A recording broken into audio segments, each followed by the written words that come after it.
I mean जो भी ये कर रहे हैं हम सबको पता है कौन है, और मैं एक एक को ढूंढूंगी। जब आपको एक प्लेटफॉर्म मिलता है, रिस्पॉन्सिबिलिटीज़ मिलती हैं, तो आपकी अगर करोड़ों लोग सराहना कर रहे हैं तो कुछ लोग ऐसे भी होते हैं जो आपके खिलाफ बोलेंगे। सबके पास हक है उनकी बातें आगे रखने का, बट किसी के पास ये हक नहीं है वो किसी को डिग्रेड करे, मलाइन करे, उसकी इज्जत के बारे में पब्लिकली कुछ बोले, या फिर उनको जीने का हक नहीं है ऐसा बोलें। और मैं ये भी बताना चाहूँगी कि ये एक मूवमेंट जो हमने शुरू की थी वो किसी पार्टी, रिलीजन या एक इंसान की नहीं थी, वो हम सभी के हक के लिए थी। तो अगर मैं एज अ वुमेन आप सब लेडीज को बताना चाहती हूँ, अगर कोई भी ऐसी चीज से डील कर रहा है, आप अकेले नहीं हो, और मैं ये कर रही हूँ ताकि मैं सबको बताऊं कि मैं एक स्टैंड लूंगी। मैंने सिर्फ बहाने लिया था, हर चीज जो गलत है मैं उसके लिए स्टैंड लेती रहूंगी, और आपको भी लेना चाहिए।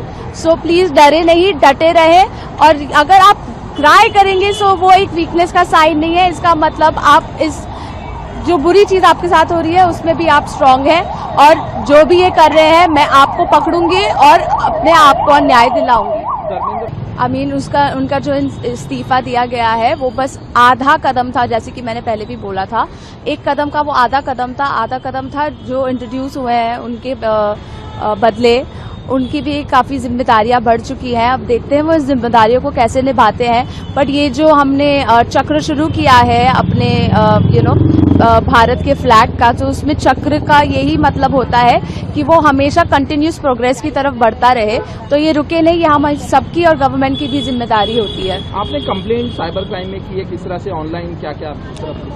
ये हेट तो मुझे दूसरे दिन से शुरू हो गया था, बट मुझे नहीं पता था कि ये इस तरफ बढ़ जाएगा। अगर मैंने अभी इसे रोका नहीं तो हम सबको पता है कि औरतों की इज्जत के बारे में तो ये कभी रुकते नहीं हैं। तो मैंने साइबर क्राइम पोर्टल पे ऑनलाइन रजिस्टर किया था, और वेरी नेक्स्ट डे ये मेरे साथ टच में आ गए थे, तो आज मैं यहाँ आई हूँ। ये पूरी कंप्लीट प्रोसेस हो जाएगी, और जो लोग देख रहे हैं, जिन्हें पता है उन्होंने गलत किया है, जस्ट वॉच आउट। तस्वीरों को आप देखिए, कितनी ताकतवर ये तस्वीर है। अंदर इनके साथियों को शायद डिटेन किया गया है, और उसके सामने ये जो लड़की है ये आंदोलन करते हुए नजर आ रही है।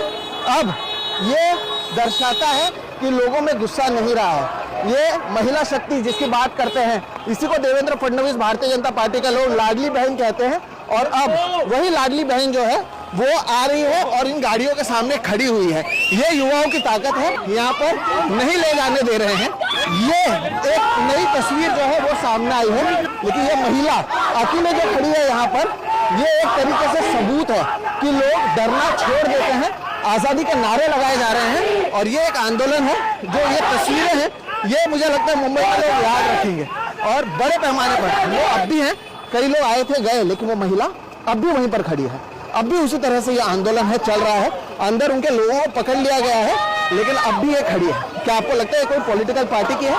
जवाब है नहीं, ये देश की युवा है, ये सोशल मीडिया से आए हुए लोग हैं। तो ये तस्वीर है, ये मुंबई में हो रहा है, ये मुंबई की महिला हैं। इन्हें देवेंद्र फडणवीस को लगता है लाडली बहन करके 1500 रुपए देकर हम हमारे नाम कर लेंगे, हम जीत कर आएंगे।